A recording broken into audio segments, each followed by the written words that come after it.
और हमने थोड़ी सी चीजों से चीजों को मैनेज कर दिया। मैं बड़ी खबर का रुख करूं, फिर जेके बंसल साहब आपका भी रुख करता हूं। यूक्रेनी सेना पर रूस अब ड्रोन अटैक भी कर रहा है। वॉर जोन में यूक्रेनी सैनिकों पर अटैक हुआ है। रूस के हमले में यूक्रेन के कई सैनिक घायल हुए हैं, कुछ मारे भी गए हैं। इससे पहले हमने आर्टिलरी का अटैक दिखाया था, जो तस्वीरें रूस की तरफ से आई थी, उससे एक सिग्नल तो मिल गया। जमीन पर और एडवांस करने की अब रूस ने कोशिश शुरू कर दी है। वो सबसे बड़ा हमला क्या होगा, हम अभी तक यही समझने की कोशिश कर रहे हैं, क्योंकि वॉर स्ट्रेटेजीज को अपने पैनलिस्ट के जरिए समझना चाहते हैं।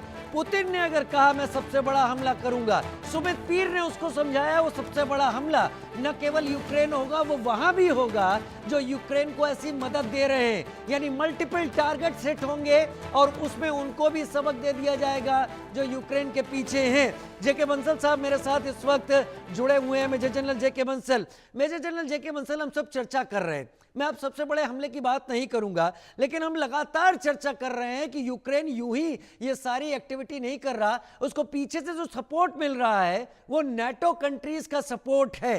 क्या पीछे से नाटो ही असल में लड़ाई लड़ती नजर आ रहा है? और अगर रशिया कह रहा है कि सबसे बड़ा हमला करेंगे, तो रशिया यूक्रेन नहीं नाटो के खिलाफ करेगा?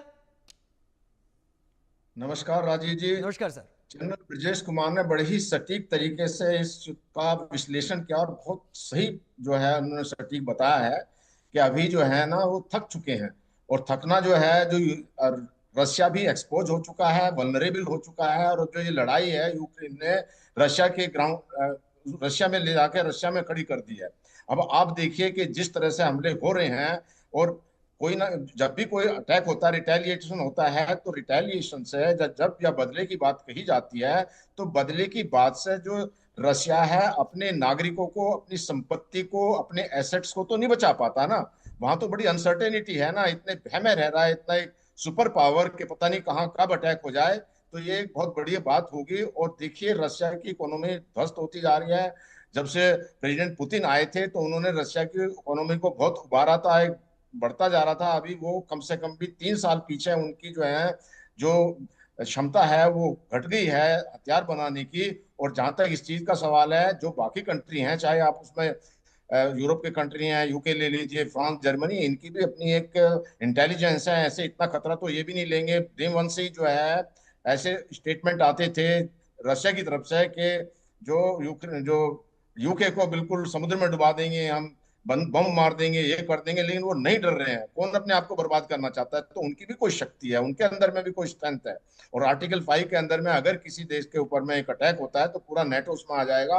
और ऐसा नहीं है, युद्ध में कुछ पता नहीं चलता, अमेरिका भी साथ में आएगा। तो एक बहुत भारी तरह का क्षति होगी। और टारगेट तो रशिया का ये था कि भाई वो अपना, वो तो कहते थे कि हमने 4 स्टेट हैं, लुहांस्क, ये डोनेट्स्क, जपोरेजिया, खैरसून में जनमत संग्रह भी करा लिया है, वो हमारे पास में आ गए हैं। जब उनके पास में आ गए हैं तो अब रशिया ये बात क्यों रखता है कि यूक्रेन आपसे वहां से अपनी फौजें विड्रॉ करे? जब उनका पूरा कंट्रोल और कब्जा है तो यूक्रेन की फौजें विड्रॉ करने की बात कहां से आ जाती है? तो इसका मतलब ये है कि अभी तो जो मोदी साहब ने कहा है कि ये युद्ध का समय नहीं है, जरूरत है कि रशिया को उसके ऊपर गौर करना चाहिए, और गौर करके इसको युद्ध को एक बातचीत से निपटा लिया जाए। और जहां पर बार बार आती है जो उसकी न्यूक्लियर अटैक से कोई युद्ध में कमी या मामला नहीं निपटेगा, ये और बढ़ेगा।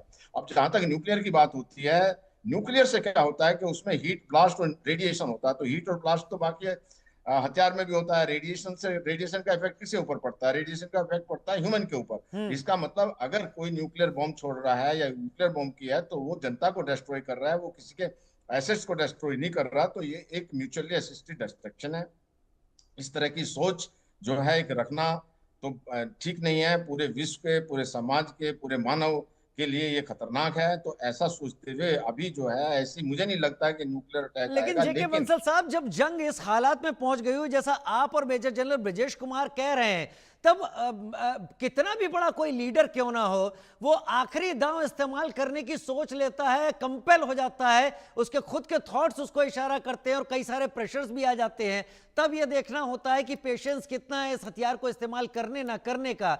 अगर पुतिन ऐसा कह रहे हैं तो क्या मैं इसे इस तरीके से भी समझूं कि वो मन बना रहे हैं कि वो अगला इशारा न्यूक्लियर का दे रहे हैं? क्या पता